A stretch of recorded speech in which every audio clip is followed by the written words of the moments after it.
আসসালামু আলাইকুম dear viewer, আপনারা যারা আপনার ফার্মেসি রিলেটেড বা পোলট্রি ডাক্তার রিলেটেড আছেন বা যাদের স্বপ্ন আপনারা গ্রামে গিয়ে বা শহরের বস্তি এলাকায় গিয়ে অথবা শহরের একটি জনবহুল এলাকায় গিয়ে আপনারা মানুষকে প্রাথমিক চিকিৎসা সেবা দিবেন, পাশাপাশি আপনারা একটি ফার্মেসি নিয়ে ব্যবসা করবেন, আপনাদের জন্য আপনাদের থেকেই পাওয়া আমার যে একটা আমি মনে করছি যে আপনারা প্রায় দেখি বিভিন্ন গ্রুপের মধ্যে পেজের মধ্যে দেখি আপনারা একটা প্রশ্ন করেন।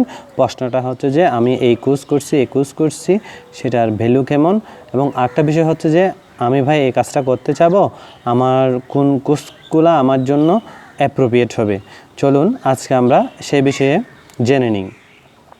মূলত হচ্ছে যে আপনার খেয়াল করতে হবে সরকারি কোন প্রতিষ্ঠান থেকে, সরকারি একটি কাউন্সিল থেকে, সরকারি কাউন্সিল টাইপের প্রতিষ্ঠানগুলো আপনাকে নিবন্ধন দিচ্ছে কিনা, আপনাকে আপনার দায়িত্ব তারা নিচ্ছে কিনা ওই বিষয়ে সেটা আপনাকে খেয়াল করতে হবে। যেমন ধরেন আমরা যদি এসএসসি পাস করি, আমরা বিবিএ অনার্স করলে, ইউনিভার্সিটি গ্র্যাজুয়েট হলে আমাদেরকে ইউজিসি একটা আমাদের কি হয়, আমাদের একটা সার্টিফাইড করে, আমাদের শিক্ষা বোর্ড আছে, শিক্ষা বোর্ড আমাদের একটু সার্টিফাইড করে। কিন্তু দেখা গেল এই যে আপনার এই যে এলএমএফ, ডিএমএস এগুলা মানে বর্তমানেরগুলা, আমি পূর্বেরগুলা বলতেছি না, স্বাধীনতার আগেরগুলো আমি বলতেছি না, এবং আরএমপি লেভেলের যেটা হয় এগুলাতে আপনার কোনো ধরনের কেউ আপনার এই যে সার্টিফিকেটটা কেউ কি করবে না, আপনার জন্য মানে কি দিচ্ছে না ওইভাবে। ওই যে একাডেমিক এসএসসি, এই যে আপনার এমবিবিএস ডিগ্রি, এই যে আপনার এই একটা কি বলে এই ইউজিসি অ্যাপ্রুভাল, এরকম কোনো কিছু দিচ্ছে না। এবার আসুন এই ইকেএমএস, এমসিএস একটা এমবিবিএস ডাক্তারদের জন্য হয়, একটা হচ্ছে লোকালি যারা আপনার বিভিন্ন জায়গায় করাচ্ছে, মানে ব্যাঙের ছাতার মতো প্রতিষ্ঠান যেগুলোকে বলা হয় সেখানেও করাচ্ছে, তারাও আপনার এভাবে করায়। তো মূল বিষয়টা হচ্ছে যে আপনি কোনটা করবেন, হ্যাঁ, আপনার জন্য কোনটা অ্যাপ্রোপ্রিয়েট। হ্যাঁ, প্রথমত হচ্ছে যে আপনি যদি শেখার জন্য করেন তাহলে ওই সমস্ত কোর্সগুলো করলেও ভালো, যদি তারা আপনাকে কি করে শেখায়। এখন দ্বিতীয়ত একটা বিষয় হচ্ছে যে আপনি যদি শিখতে পারেন, কারণ আমি এমনও দেখছি যে তারা আপনার এমন প্রতিষ্ঠান আছে যারা আপনার এই যে ভালো সদর হসপিটালের মধ্যে, উপজেলা হসপিটালের মধ্যে ইন্টার্নশিপ করায়, অর্থাৎ হাতে কলমে শেখায়, ওই ধরনের চুক্তিবদ্ধ আছে, কিন্তু আদতে ওই সার্টিফিকেটগুলো আপনার কোনো কাজে আসবে না। হ্যাঁ, কারণ এটা মানুষের জীবন মরণ নিয়ে একটা খেলা আপনি খেলবেন, ঠিক আছে না। এখানে একটা প্যারাসিটামলও খুব ইম্পর্টেন্ট, একটা গ্যাস্ট্রিকের ট্যাবলেটও খুব ইম্পর্টেন্ট। চলুন বিষয়টা আপনার যেমন ধরেন এই যে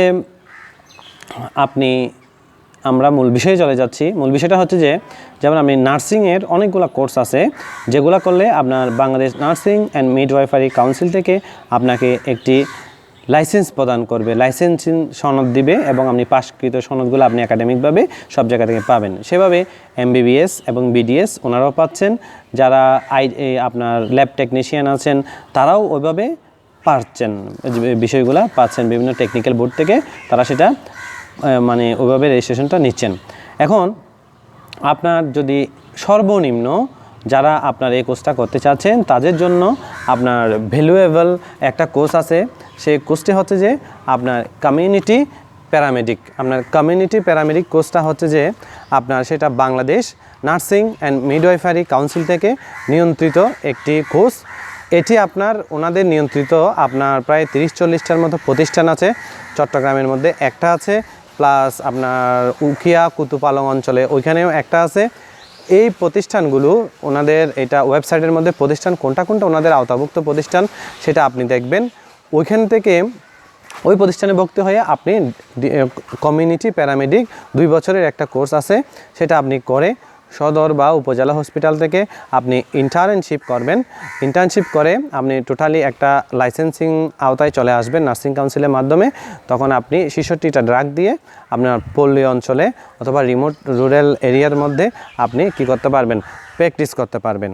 এখন সমস্যাটা হচ্ছে যে এই কোর্সটা ছাড়া বাকি আর অনেকগুলো কোর্স আছে, সেগুলোতে প্রেসক্রিপশন লেখার, মানুষকে ওষুধ খাওয়ার পরামর্শ দেওয়ার কি নাই, অনুমতি নাই। সরাসরি অনুমতি নাই। এখন আসুন, আরও কিছু ভ্যালিড আপনার গ্রহণযোগ্য কোর্স আছে, সেটা হচ্ছে CSW community health worker. Community health worker সেটাও আপনার কি, আপনি মনে করেন যে ওইটা দিয়ে প্র্যাকটিস করতে পারবেন না, কিন্তু হেলথ রিলেটেড কিছু কাজ করতে পারবেন। এরপর যেমন ধরেন মিডওয়াইফার আছে, যারা গর্ভকালীন মাতৃত্বকালীন গর্ভ বা ডেলিভারির সময় আপনার এই যে বিভিন্ন আমাদের মাদেরকে সাহায্য সহযোগিতা করেন ডেলিভারিটা করানোর জন্য, ওই ধরনের কিছু কোর্স আছে। ওইটা আপনার SSC বোর্ড থেকে সায়েন্স ব্যাকগ্রাউন্ড নিয়ে ওনারা সেটা করেন। ওইটা ডিপ্লোমা নার্সিংও ওইরকম আছে, ওইটা সরকারি পরীক্ষায় টিকতে হবে। এখন দেখা যাচ্ছে যে আমি একমাত্র দেখতেছি আপনাদের জন্য যে কমিউনিটি প্যারামেডিকটা ইম্পর্টেন্ট অথবা ভ্যালুয়েবল কোর্স, এবং এই যে RMP করেন আপনারা, RMP রুরাল মেডিসিন প্র্যাকটিশনার যে কোর্সটা করেন, এটা বিভিন্ন নামে হয়, GRMP গ্রাম এবং RMP রুরাল মেডিসিন প্র্যাকটিশনার, এবং আরেকটা হচ্ছে যে আপনার এভাবে করায় ওনারা VDRMP village doctor rural medicine practitioner. এইগুলার আপনার কোনো ধরনের সরকারি কোনো কাউন্সিল নাই, কোনো জায়গার থেকে অ্যাপ্রুভাল নাই। তবে এখানে উল্লেখযোগ্য আরও একটি কথা আছে, আরেকটি কথা আছে, যে কথাটা হচ্ছে যে আপনার এই যে আপনার অনেক আগে বাংলাদেশ রাষ্ট্রীয় চিকিৎসা পরিষদ অনুষদ, হ্যাঁ, বাংলাদেশ মেডিকেল ফ্যাকাল্টির থেকে আপনার আরেকটা আপনার নিউজ আছে। নিউজটা হচ্ছে যে ওনারা একসময় পল্লী চিকিৎসা নামে কিছু রেজিস্ট্রেশন দিত, হ্যাঁ, তারাই কিন্তু প্রকৃত পল্লী চিকিৎসক। বর্তমানে নতুন করে ওনারা আর ওইখানে ওই সার্ভারটাই আর নতুন করে রেজিস্ট্রেশন হচ্ছে না। যাদের তখনকার রেজিস্ট্রেশন ছিল তারা ওইখানে কি হয়েছে, তারা ওখানে অ্যাপ্রুভাল হয়েছে, তারা ওইখান থেকে কি করতেছে, আপনার একটা রেজিস্ট্রেশন নাম্বার পাইছে, তাদেরকে পাওয়া যায় ওইখানে।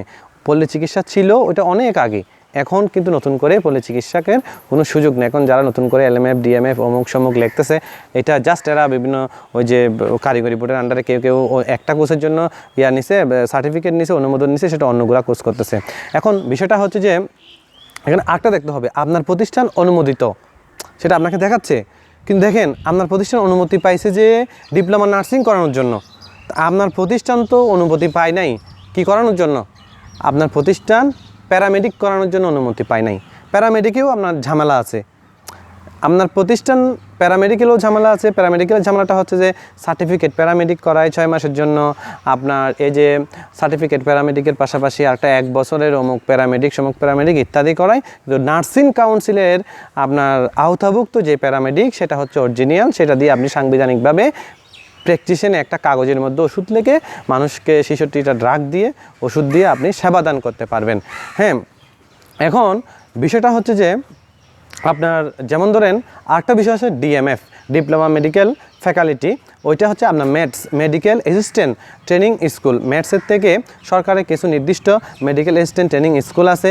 মেডিকেল অ্যাসিস্ট্যান্ট ট্রেনিং স্কুলগুলোর থেকে আপনি যখন পাস করবেন, পাস করে ইন্টার্নশিপ করে আপনার ডিপ্লোমা মেডিকেল ফ্যাকাল্টি রাষ্ট্রীয় চিকিৎসা ও অনুষদের ওইখান থেকে আপনি একটা রেজিস্ট্রেশন পাবেন, এবং BMDCর থেকেও আপনি রেজিস্ট্রেশন পাবেন। ওইটা দিয়ে আপনি মেডিকেল অ্যাসিস্ট্যান্ট যেহেতু ট্রেনিং স্কুল, আপনি মেডিকেলে MBBS ডাক্তারদের অথবা আরও উপরের লেভেলের ডাক্তারদের আপনি অ্যাসিস্ট্যান্সি করতে পারবেন। কিন্তু তারাও কিন্তু চিকিৎসা সংক্রান্ত সব বিষয় করতে পারে মোটামুটি একটা ক্রাইটেরিয়ার মাধ্যমে। তাহলে দেখা যাচ্ছে কি আপনি ভ্যালিডেবল বা ভ্যালিড, যেটাকে ভ্যালিড বলা হয়, অর্থাৎ গ্রহণযোগ্যতা হচ্ছে যে কমিউনিটি প্যারামেডিক, CSW এবং হচ্ছে যে কি DMF, এরপরে হচ্ছে MBBS BDS দাঁতের ডাক্তারের জন্য BDS প্লাস অ্যাবভ। এই বিষয়গুলো হচ্ছে যে আপনারা সবাই যারা এখানে আসতে চাচ্ছেন নতুন প্ল্যাটফর্মে খেয়াল রাখবেন। এবার আসি আমরা ফার্মেসি বিষয়ে আপনি যখন লেখাপড়া করবেন, আপনি যখন একটা ইউনিভার্সিটি থেকে ফার্মেসি বিষয়ে বা বিশ্ববিদ্যালয় থেকে ফার্মেসি বিষয়ে যখন আপনি লেখাপড়া করবেন, তখন আপনি B.Pharm করবেন অথবা মাস্টার ডিগ্রি করলে M.Pharm করবেন। এই দুইটা আগে B.Pharm ব্যাচেলর অফ ফার্মেসি, এরপর হচ্ছে যে মাস্টার্স অফ ফার্মেসি। এই দুইটা বিষয় গেল। ওনারা পাশ করার পরে Bangladesh pharmacy council PCB pharmacy council of Bangladesh আপনাকে একটি রেজিস্ট্রেশন দিবে। আপনার ওই রেজিস্ট্রেশনটা হচ্ছে যে A গ্রেড রেজিস্ট্রেশন। আপনি যখন অনার্স লেভেলের মাস্টার্স লেভেলের ফার্মেসি করবেন, তখন ফার্মেসি কোর্স করবেন তখন। এখন আসেন আপনার যখন আপনি ডিপ্লোমা করবেন, হ্যাঁ, আপনি ফার্মেসি বিভাগে আপনার 4 বছরের কারিগরি বোর্ডের আন্ডারে হোক, আপনি যে কোনো একটা ইনস্টিটিউশনাল এভাবে আন্ডার থেকে আপনি ডিপ্লোমা করেছেন। কি ডিপ্লোমা করেছেন? ফার্মেসি বিষয়ে আপনি ডিপ্লোমা করেছেন। ফার্মেসি বিষয়ে 4 বছরের লেখাপড়া করছেন, ইন্টার্নশিপ করছেন, ডিপ্লোমা করছেন। আপনাকে তখন ফার্মেসি কাউন্সিল আপনার একাডেমিকভাবে যা যা সার্টিফিকেট আপনি পাবেন সবগুলো অ্যাটেস্টেড করে ফার্মেসি কাউন্সিলে জমা দিলে pharmacy council, Bangladesh pharmacy council আপনাকে বি গ্রেড একটা রেজিস্ট্রেশন নাম্বার দিবেন। সেটা ক্ষেত্রে আপনি ডিপ্লোমা ফার্মাসিস্ট হিসেবে দাবি করতে পারবেন। এখন আসেন সি গ্রেড। সি গ্রেড একটা রেজিস্ট্রেশন বাংলাদেশ ফার্মেসি কাউন্সিল যারা ফার্মেসি পরিচালনা করেন তাদের জন্য সি গ্রেড ফার্মেসি একটা ফার্মাসিস্ট একটা রেজিস্ট্রেশন কোর্স চালু করেছেন। সেটা হচ্ছে 6 মাসের একটা রেজিস্ট্রেশন কোর্স। আপনার সেখানে এসএসসি পাস হতে হবে, প্লাস হচ্ছে যে আপনি ওই কোর্সটা করে আপনি ফার্মেসি টেকনিশিয়ান নামে সি গ্রেডের একটা ফার্মাসিস্ট রেজিস্ট্রেশন আপনি পাবেন। ওই রেজিস্ট্রেশন নাম্বারটা হচ্ছে যে আপনার পিসিবিতে চার্জ দিলে A B C category select করে চার্জ দিলে আপনি যেই ক্যাটাগরি সেই ক্যাটাগরির মধ্যেই আপনাকে কি হওয়া যাবে, আপনাকে চার্জ করলে খুঁজে পাওয়া যাবে। তো আমি আজকে এই সিম্পল এই যে আপনার এই স্বাস্থ্য শিক্ষা বিষয়ক যে এডুকেশনগুলো আছে সেগুলোর বিষয়ে আপনাদেরকে বলেছি। সবাই আমাদেরকে একটু সাহায্য করবেন, সহযোগিতা করবেন। আমার যে সমস্ত ভাইয়েরা আমার এটা যদি আমার কোনো কারণে যদি আমার ফার্মেসি কোনো গ্রুপে বা আমার শিক্ষা সংশ্লিষ্ট কোনো গ্রুপে যায়, সবাই একটু আমাকে সাপোর্ট করবেন, শেয়ার করবেন। আপনার যে বন্ধুরা এগুলো দেখতে চায় আমার এই ভিডিওগুলো তাদেরকে একটু পৌঁছে দিবেন তাদের কাছে, তাদের জন্য অ্যাপ্রোপ্রিয়েট আমার এই ভিডিও। সবাইকে আরও অনেক অনেক ধন্যবাদ জানিয়ে আমি আমার ভিডিও এখানে শেষ করছি। আমার একটাই চাওয়া, আপনারা আমাকে একটু ফলোয়ার বাড়িয়ে দিবেন, সাপোর্ট করে, শেয়ার করে, ইনভাইটেশন সেন্ড করে। সবাইকে অসংখ্য ধন্যবাদ ডিয়ার ভিউয়ার। ভালো থাকবেন সবাই। আপনাদের সুস্থতা কামনায় আমি অপূর্ব অপু এখানেই সমাপ্ত করতেছি। ধন্যবাদ।